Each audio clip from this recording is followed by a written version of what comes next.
the Grub Delver deck, green, red, blue, black. I joked about the possibility of 5-color Delver. Here we have Jason Schneck with 4 colors, but a different 4 colors. This is greedy. Issuing, This is so greedy. actually on my list of decks you've seen, I wrote Greed Delver at this point. This is Greed Delver. This is the greediest deck I've ever seen. No, never mind. All right, so let's be. There are always greedier decks. So 4-color Delver, he has a Delver turn 1, and this deck has more creatures than any other Delver deck I've ever seen at 7, 8, 9, 10, 11, 12, 13. So the chance of flipping Delver significantly lower on the blind side. So he's going to need a little brainstorm help usually, or... I was trying to set that up. Didn't work out. No luck. Or just continue. But Jason does daze David's turn 1 play of Deathrite Shaman and attacks for 1. Deathrite Shaman, probably one of the most impactful newer cards that has reached into Legacy. It came around the same set as Abrupt Decay, so we were both jumping in Legacy.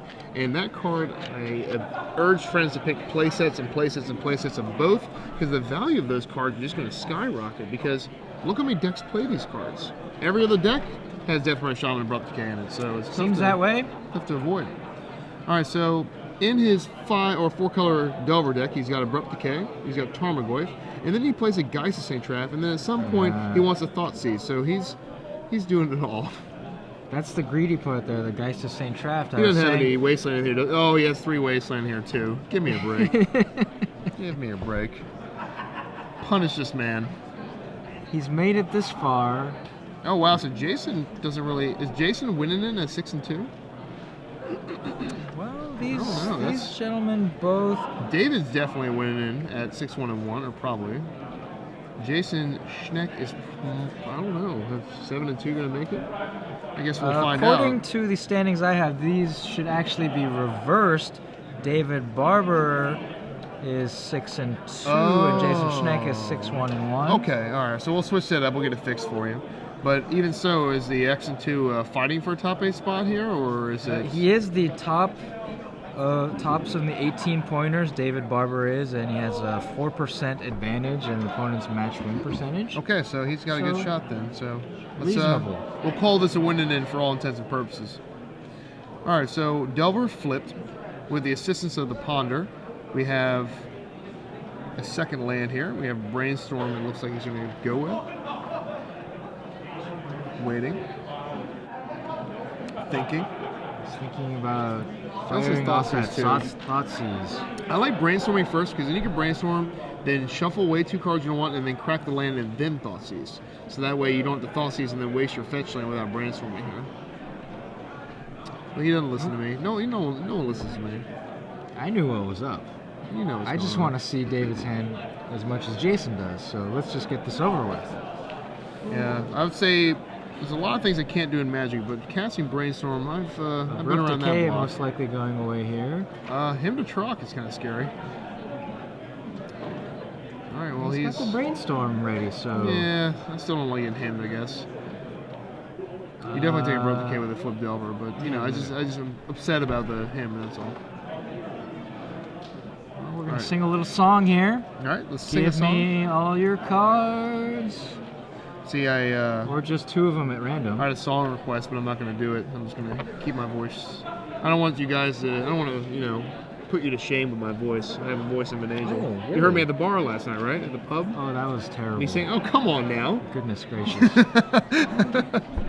You guys missed it. You should hang out more often with us, the listeners here. We were at a little pub, and they had 90s hits for the, you know, about an hour and a half straight, so... Yeah, it started off with like back-to-back Matchbox 20. Yeah, what a great... Matchbox 40 classic, right there. Classic. All right, so Brainstorm here. Brainstorm in response to him. I'm going to look at some cards and put back some spells. Yep, I think he's going to pack... Probably going to pack Stifle, and he does. Does he care about Stifle? How important I don't think he cares about... I don't think he cares about Thoughtseize, really. He saw his hand. His hand is... David's hand's pretty garbage. He has a Force of Will with no blue card. So... Now let's see what he's going to get. And lands. Surprise. Ah, take that. Some Flooded Strands. Okay, so David is now playing the second Deathrite Shaman and then passing the turn. He could attack with a Deathrite Shaman. Why didn't he attack? Get that damage in. Yeah, there you go. Missing a point of damage could be very important. It's a legacy, the legacy mantra, missing damage here and there. People just like to do it. We don't need to maximize our damage. All right, so he's thinking of what to do. He's tapping a blue. Every point matters. Yeah. He should go with a Thoughtseize here. Thoughtseize coming soon. Oh, she's going to ponder first. Ponder, then Thoughtseize.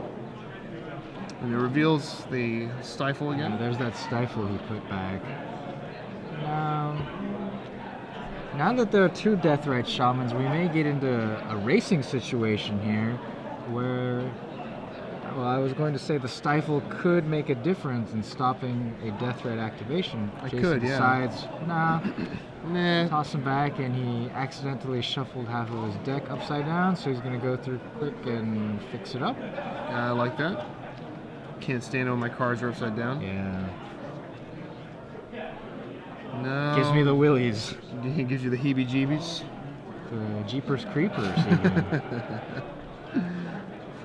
Look at those peepers. Let's take a look with Thoughtseize taking Force of Will. And just leaves the Verdant Catacombs. Now, both gentlemen pretty much hell-bent. I guess we got some lands here. Barber with a Wasteland cuts out, thinking about what color to cut out. Definitely cut the black. white Definitely the or black, the green. You don't want or the black. Yeah, everything makes blue.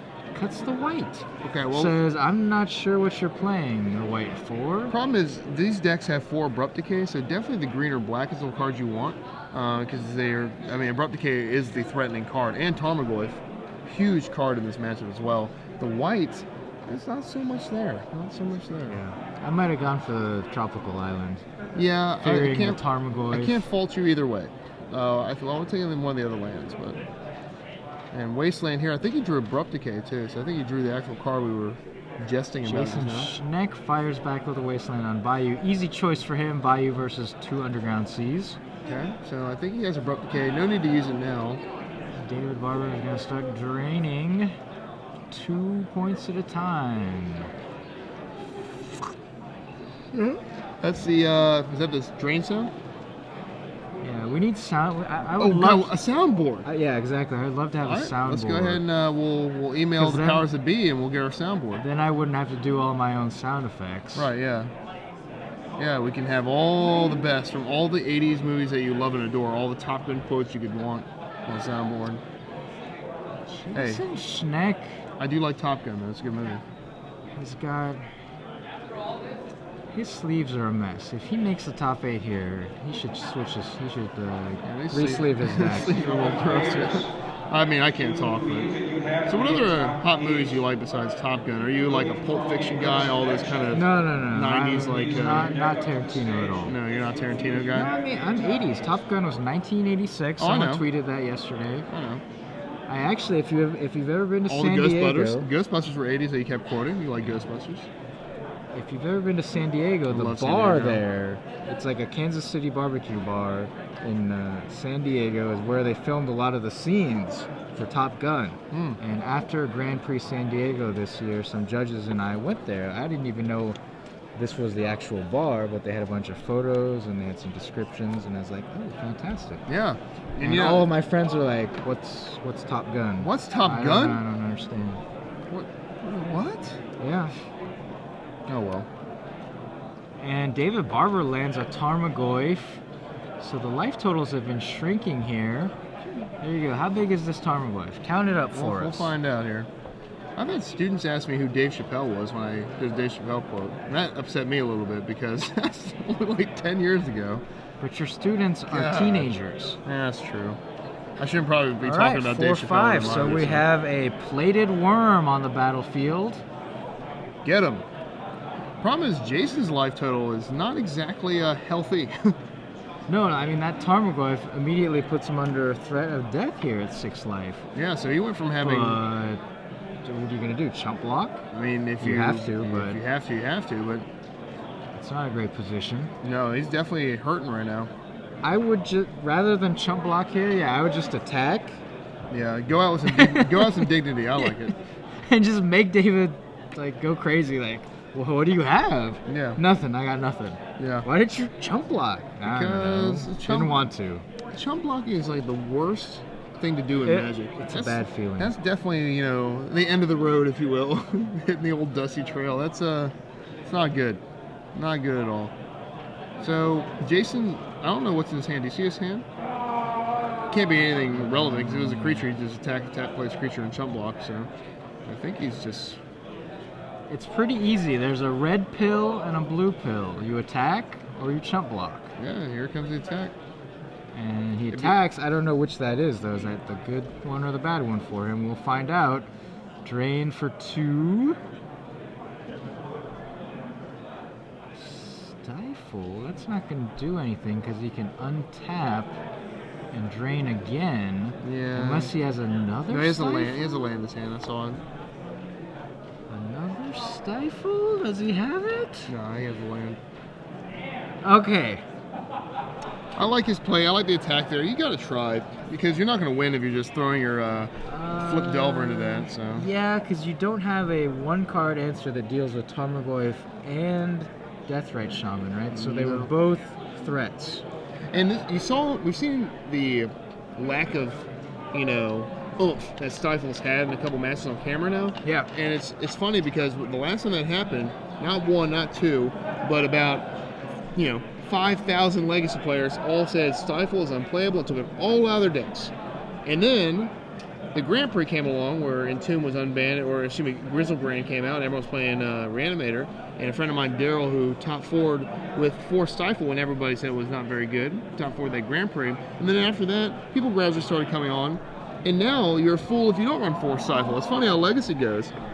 First you're a savior, then you're a fool, then you're a savior again in the format. So Stifle is one of those cards that's cute, but I think you use the word oomph, lack of oomph. Yeah, like especially there. It's great when you hit a fetch land. Yeah, sure, you stone rain your opponent for 1 mana. You're probably going to win that match. But when you're not doing that, and a lot of these decks, you saw Painter's Tournament that doesn't have any fetch lands. A lot of the combo decks don't have fetch lands. So you have these decks that are low on fetch lands. Dredge doesn't really have any fetch lands. And you can do some cute things with Stifle against them. But like you said, they're cute. They're okay. It's like when you're begging your opponent to have a triggered or activated ability just so you can use it and get it out of your hand. Exactly. It's like, and what do you do on turn 1? A lot of times you have a Stifle in your hand and you have a Ponder. You can't even Ponder. You got to say go, and hopefully they play a fetch land. And then they don't play a fetch land. They play a regular land that's Thought Siege you or do something with it. So it's a lot of cat and mouse. And you're not really doing much with that. You don't really have a lot of claws and teeth with that card.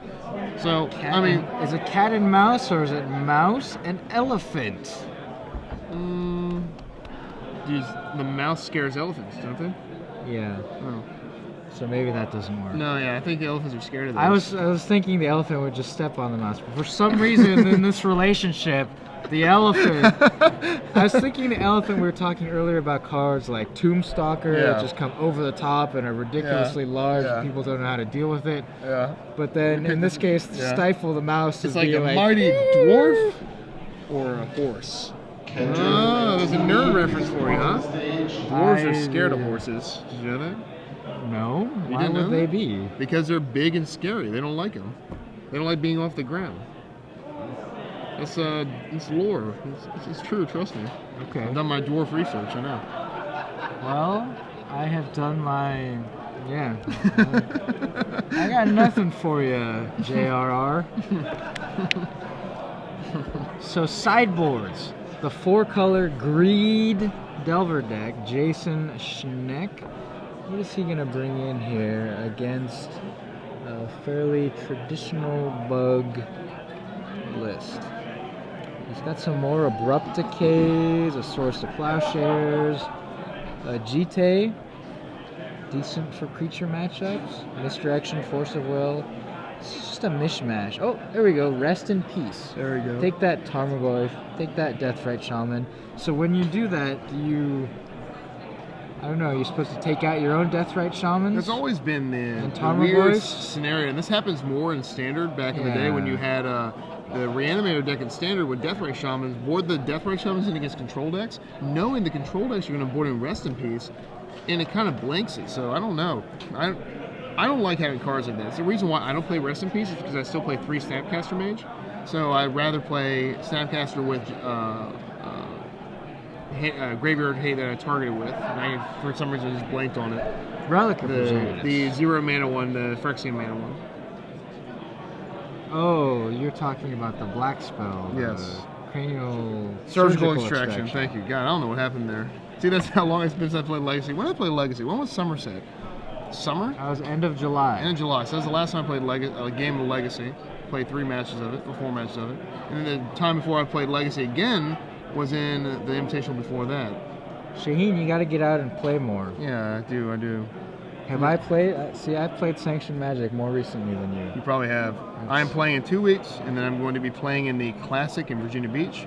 I'm going to be playing in the Grand Prix in Washington, D.C. in December. Ooh, that's Legacy. That's Legacy. And I'll be playing in the Invitational in December as well. So there's some magic in my future. I'm excited. Playing at the Star City Games Invitational in Lost Wages, Nevada. Lost Wages, Nevada. I've lost a good amount of coin there myself. Everyone has. All right, so we brainstorm here. Is that end of term brainstorm again? I'm not a big fan of this kind of brainstorming. And you see this from the pros when they write their articles. Never brainstorm. This is AJ Soccer's 7 Deadly Sins of Brainstorm. Yeah. End of turn brainstorm with no fetch land. Yeah, he has a fetch land in hand too, so he doesn't need to do this. He can just wait. And there's no hurry to remove brainstorm, because then it's just a bad cantrip, because you only get rid of 1 card. It's just hold on to your brainstorms, boys and girls. If you're at home watching, hold on to your brainstorms. I mean, the only reason to do that is if maybe he had the equipment in his hand, so putting back the equipment on the bottom would be beneficial. Or if he's out of land or something extreme like that. Yeah. So there could be reasons. But otherwise, don't do it. Don't do it. Oh, Wasteland. I think he shuffled a land away too. The 1 card he shuffled away is a land. I like to have a lot of land against the decks with Wasteland in them, so I'll never shuffle away land unless I have a ton. He actually only has 1 more land left, I think. That's no good. And there's the Tarmogoyf. It's 2 land. I think it's 2 land. Just an Elvish warrior here. How happy are you if you're Jason when you get untap with Batterskull, Stoneforge Mystic? Yeah. Should we expect any stifles? Oh. No stifle here. If he wanted to play around stifle, he could have activated Stoneforge Mystic on his own turn, which would have been a good play, I think. And Vendilion Click has really fallen out of favor as well. That was another big threat you didn't want to let your opponent untap with when you have Stoneforge activation pending. I've learned that the hard way, and I've actually... It's a devastating play when that happens. It is. So here we go. We have a brainstorm. This is the way, Mama intended it to do, right here. Intended to be. Mama intended. I thought you were going to say like God intended. No. Mama taught me well. She taught me how to brainstorm correctly. So we're going to get Thoughtseize here, and nope. In response, we have something to do here. And he's going to get a... You don't force this. You never force a Thoughtseize. I'm not a big Thoughtseize forcer. Do you think he's acknowledged the germ token trigger? It's kind of awkward. He responded to the Thoughtseize. Now they're clearly resolving Thoughtseize. So no germ. Does he have a germ? I don't think so. If he said something, I don't know if he said anything. We do not have them mic'd up. We'll see. If the judge is digging out a germ token, then yes. Otherwise, no. And that is just... That's devastating. That's one of the worst things that can possibly happen to you. Top 5 worst triggers to miss in Legacy? Yeah. I think this is number 1. Easily number 1, the worst trigger to miss. Wow. Because that's what your deck does. Yeah. It's like... And you've just cheated this into play, and... Well, now we'll see what they say here.